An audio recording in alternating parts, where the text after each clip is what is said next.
दोस्तों नमस्कार। उत्साह के ऑनलाइन डिजिटल प्लेटफॉर्म पर आपका हार्दिक स्वागत। आप देख रहे हैं उत्साह का यूट्यूब चैनल। देखिए दोस्तों, समतलीय आकृतियों में हम त्रिभुज, वृत्त, त्रिभुज है, आयत, वर्ग और वृत्त की एक क्लास ले चुके हैं। आज दूसरी क्लास है।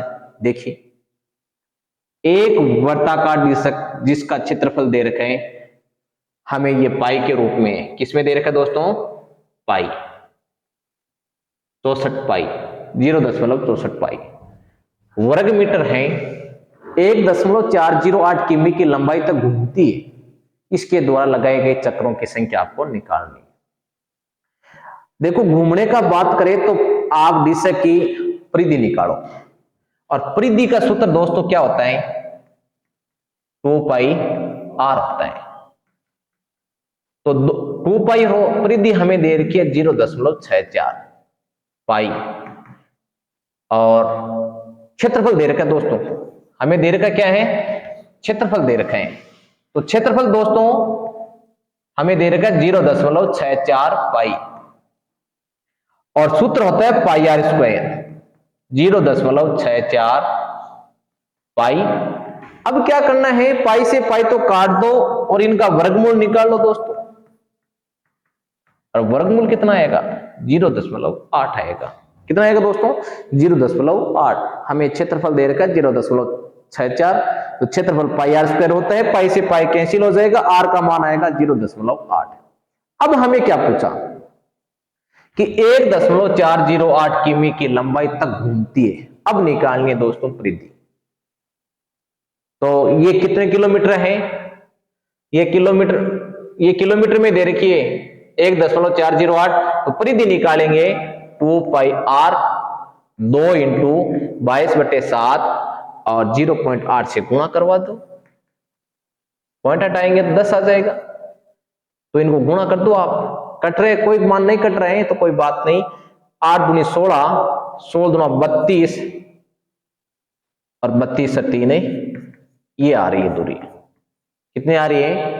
352/70। अब कुल दूरी कितनी दे रखी है? कुल दूरी दे रखी है 1.408 किमी की लंबाई तक घूमती है। इसके द्वारा लगाए गए चक्रों की संख्या, तो 1.408 है, इनको मीटर में चेंज कर दो, 1/1408 और भाग दे दो 352 इंटू 70। देखो ये कट रहा है क्या? 4 से, 4 दूनी 8, 4 पंजे 20, 4 से कट रहे हैं। 4 को 70 से गुणा करेंगे तो कितना आएगा दोस्तों? 280 आएगा। क्षेत्रफल से त्रिज्या निकालनी है, त्रिज्या से परिधि निकालनी है, और जितनी परिधि आएगी इनका भाग देना है। कुल दूरी है 1408 मीटर। 1408 में इनका भाग दे देना है एक चक्कर का, तो हमारे पास 280 आंसर आ जाएंगे। चलते अगले क्वेश्चन की ओर दोस्तों। देखिए, वर्ताकार पथ की आंतरिक और बाहरी त्रिज्या 29 मीटर और 23 मीटर है। 7 रुपये प्रति वर्ग मीटर की दर से पथ को समतल करवाने का वे आपको निकालना है। देखिए, अगर पथ की बात करें तो सकेंद्रीय वृत्त है। पाई का मान 22/7 है। 29 का स्क्वायर कर दो, 23 का स्क्वायर कर दो। 29 का स्क्वायर कितना होता है दोस्तों? याद है क्या? 841 में से 529 घटाओ, 3 में से 2 गया 1, और 8 में से 5 गया तो 312। 41 में से 29 जाएगा तो बचेगा 12, और 800 में से 500 जाएगा तो 3। इनको 22/7 से गुणा कर दो। 7 का भाग दिया 7 चौक 28। 7 चौक कट रहा है क्या? नहीं कट रहा तो कोई बात नहीं। फिर क्या कर रहा है खर्चा? 7 से, तो इनको 7 से जो क्षेत्र आए उनको गुणा करवा दो। 7 से 7 कैंसिल हो गया, 22 को 312 से गुणा कर दो। तो 22 दूना 44, 4, 22 और 4 26, 2, 66, 2 68, 68 64।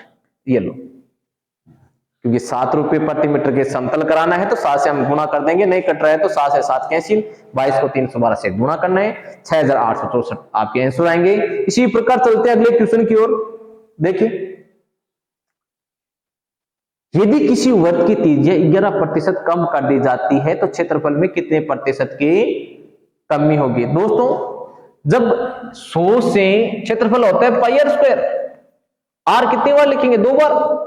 तो 100 से 11 कम हो रहा है, 11 कम होने का मतलब कितना है दोस्तों? 11 कम 89, 100 से 89। अब इधर 89 का स्क्वायर कर दो, आप कितना आ रहा है? इधर मैं 100 का स्क्वायर कर देता हूं।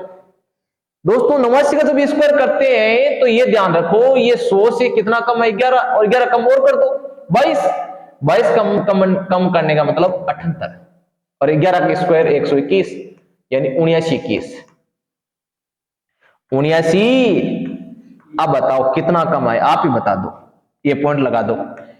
100 से 79, 10,000 है तो हम 100 मानेंगे। 100 से 79.21 कितने कम है वो देख लो कितना कम है।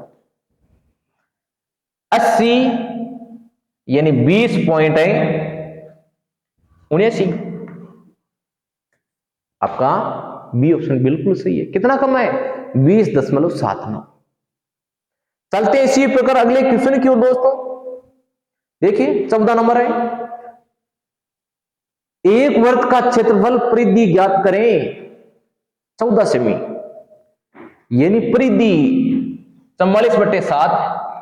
2 पाई आर को याद रखना दोस्तों, सीधा रख लिया करो। 2 पाई का मान कितना होता है? 44/7। आर का मान कितना? 14। कैंसिल, कितना आएगा? 88। परिधि 88 किसे में आ रही है? 1 में आ रही है। क्षेत्रफल निकाल ले, बोला यही ऑप्शन सही होगा। 44/7 है। अब पाई 22/7, आर स्क्वायर 14 × 14, 2 14 28, 22 गुना कर दो 616। अगर एक मान देख लिया करो, अलग अलग मान आए, 2 में सेम आए, 2 में 88 तो चेक करना जरूरी है। ऐसा नहीं कि आपने पहला देख लिया सही कर दिया, ऐसा नहीं करना एग्जाम में। चलते अगले क्वेश्चन की ओर। देखिए क्वेश्चन नंबर 15 है, एक वृत्त के खंड का क्षेत्रफल ज्ञात करना है जिसकी त्रिज्या दे रखी है केंद्रीय कोण। अरे दोस्तों त्रिज्या खंड का क्षेत्रफल याद है क्या? पाई आर स्क्वायर थीटा अपॉन 360। तो 22/7 इंटू 14 × 14, 45/360। कितने बार कटेगा? 8 बार। 4 का भाग 8 में 2 बार, 2 को 7, 7 से 7 कितना आ रहा है? 7 से 7 कितना कटा? कितना किया आपने? 45 दूना 90, 8। ये सही है। पाई आर स्क्वायर थीटा 14 थे नहीं यहां, 4 नहीं दोस्तों, कितना है यहां? 14। दोबारा देख लो, इनको गलती मत करना।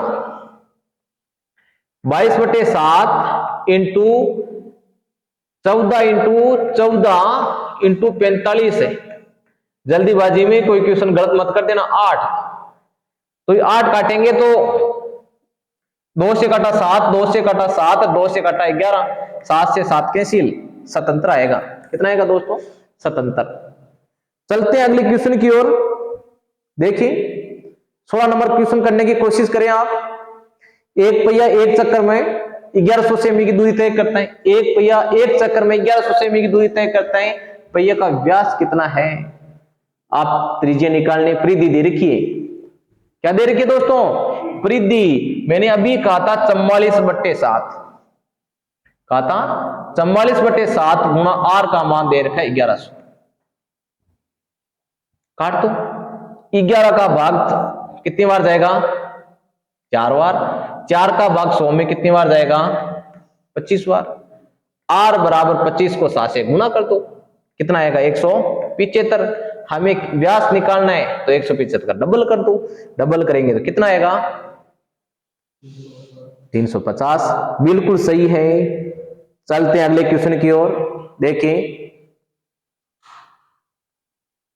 वृत्त की त्रिज्या कितनी है जिसका क्षेत्रफल 2 वृत्तों के क्षेत्रफलों के योग के बराबर है? दोस्तों ऐसा क्वेश्चन आ रहा है तो आपको याद रखना चाहिए, क्षेत्रफल की बात करें तो R1 का स्क्वायर और R2 का स्क्वायर बराबर होता है। नया जब निकालते हैं नए वर्ग की तो R स्क्वायर बराबर लिख सकते हैं R1 का स्क्वायर प्लस R2 का और परिधि अगर दे रखी है तो r बराबर लिख सकते हैं r1 प्लस r2। अब हमें क्षेत्रफल की बात कर रहे हैं और वर्त की त्रिज्या पूछिए। त्रिज्या है 15 और 8, 15 का स्क्वायर प्लस 8 का स्क्वायर 225 और 8 का स्क्वायर 64, कितना होगा 289, और 289 का वर्गमूल कितना है दोस्तों 17, कितना है कौन सा सही होगा 17। ध्यान रखना क्षेत्रफल में आर स्क्वायर बराबर r1 का स्क्वायर प्लस r2 का स्क्वायर, और अगर परिधि की बात करें तो r बराबर r1 प्लस r2। अगर यहां पूछ लेते नहीं कि परिधि दे रखी है तो हम 15 और 8 को जोड़ देते, परंतु यहां क्षेत्रफल की बात कर रहे हैं तो r का स्क्वायर बराबर होता है r1 का स्क्वायर प्लस r2 का स्क्वायर। चलते इसी प्रकार अगले क्वेश्चन की ओर। देखिए क्वेश्चन नंबर 18, सकेंद्रीय वृत्तों की त्रिज्या 13 और 5 दे रखी है। देखिए सकेंद्रीय वृत्त की त्रिज्या कितनी दे रखी है दोस्तों 13 और 5, और क्या पूछा बड़े वृत्त की जीवा, ये देखो बड़े वृत्त की जीवा छोटे वृत्त को स्पर्श कर रही है। यहां से आपकी लंबाई है 13 और ये छोटी है आपकी 5। तो दोस्तों आपको मैंने सिखाया था ट्रिक 5 12 13 होता है, तो 13 आ गया 5 आ गया तो पीछे क्या बचा 12। नहीं आता तो कर्ण स्क्वायर में से घटा दो, वो आप जाने, अगर ट्रिक याद करते हो तो बढ़िया है, नहीं याद करते हो तो देख लो। और इनका वर्गमूल करेंगे तो एक घटा दे उनका 144, कितना आएगा 12। क्या निकालना था आधार निकालना था, क्या निकालना दोस्तों आधार 12 आएगा, वो देख लेना। 5 12 13, 13 5 आ गया 12, और 12 को क्योंकि आधी है तो पूरी लंबाई कितनी होगी 24 होगी। आपका ए ऑप्शन बिल्कुल सही है। चलिए अगले क्वेश्चन की ओर 19 नंबर देखिए, एक वृत्त में दो बराबर और समांतर जीवाएं 6 सेमी की दूरी है, वृत्त के केंद्र के विपरीत भाग में स्थित है और प्रत्येक जीवा की लंबाई समान है। दोस्तों देखिए अगर जीवा समान है, दोनों की मध्य दूरी दे रखी है 6, इसका मतलब है आधी 3 3 होगी, और जीवा की लंबाई 8 दे रहे, इसका मतलब ये 4 4 होगा। तो मैंने यही बताया था 3 4 कितना होता है 5, तो त्रिज्या कितनी आएगी इसकी 5 5 बिल्कुल। अगर जिसने याद किए तो ट्रिक वो बहुत जल्दी निकलेगा, और याद करना जरूरी है दोस्तों, क्योंकि एग्जाम में क्वेश्चन को हल करने के लिए इतना समय नहीं मिलता है कि हम पाइथागोरस प्रमेय लगा के करें। 2 सेकेंड्रीय वृत्त क्रमश 13 सेमी और 12 सेमी दे रखी है, वृत्त की जीवा की लंबाई छोटे वृत्त में स्पर्श करे। ये क्वेश्चन पहले भी आया हुआ था और फिर भी आ गया। देखिए ऐसे वृत्त हैं, ये स्पर्श कर रही है, ये लंबाई आपको 13 है और ये 12 सेमी है, तो ये दोस्तों कितनी आएगी 5, और तो ये कितनी होगी 5 5 5 कितने हो गए 10। इसी प्रकार आज के क्लास के 10 क्वेश्चन थे। दोस्तों वीडियो पसंद आया तो लाइक कीजिए, शेयर करिए, कमेंट करिए। इनके बाद में अगली क्लास आएगी चतुर्भुज की। तो समतलीय आकृतियों में हमने त्रिभुज पढ़ लिया, आयत पढ़ लिया, वृत्त पढ़ लिया, वृत्त पढ़ लिया, आगे पढ़ेंगे चतुर्भुज, और फिर एसएससी जीडी के टेस्ट चालू होंगे और लगातार आपको 10 टेस्ट दिए जाएंगे। हर टेस्ट में 25 क्वेश्चन होंगे दोस्तों, तो 250 क्वेश्चन की सीरीज है। आप अगर अभी भी यूट्यूब और उत्साह अकेडमी ज्वाइन नहीं किए हैं तो ऐप पर जाइए और ज्वाइन करिए। निःशुल्क टेस्ट भी चल रही है ताकि आपको आने वाले एग्जाम में हर क्वेश्चन करने के लिए इजी रहेगा। धन्यवाद।